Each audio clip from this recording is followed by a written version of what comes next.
Welcome to What Kind of House Is That? And today we're going to cover Cape Cods. And you're like, what is that?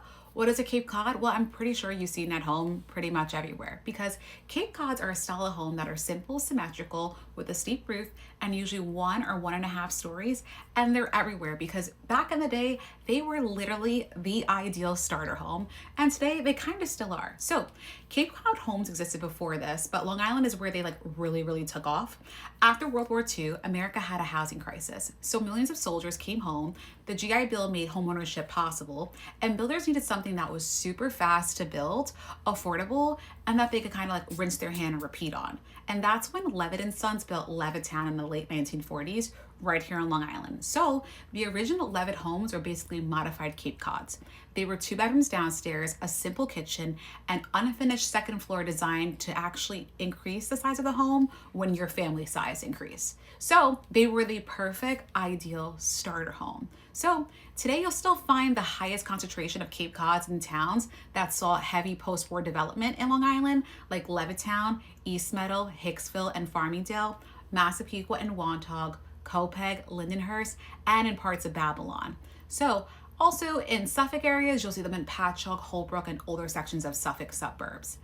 Anywhere on Long Island that expanded quickly in the 1940s to the 1960s pretty much went with the Cape Cod model because it was just super easy to do, super fast to make, and people liked the option to basically make their home increase in size and functionality when their family increased in size. They didn't need space, they didn't need yet, but they liked the option of having it. Now, Cape Cods are also the default American TV house. So the exterior home of Everybody Loves Raymond, that's a Cape Cod based on a real home in Lynbrook. They're used to film in TV because they instantly signal the middle class suburbia feel. Because the middle class suburbia family pretty much started in a starter home because that's what they could afford.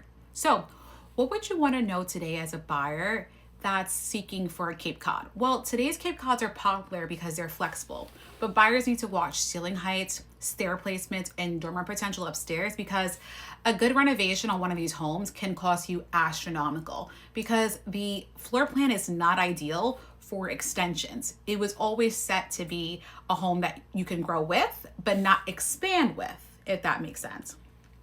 This house style doesn't just feel like Long Island up as the basis. It's pretty much everywhere. And you'll see expanded capes being done more in areas, or you'll just see people knocking them down and making mini mansions. So next we'll cover high ranches. We'll learn what houses are together. Your local realtor, Dominique.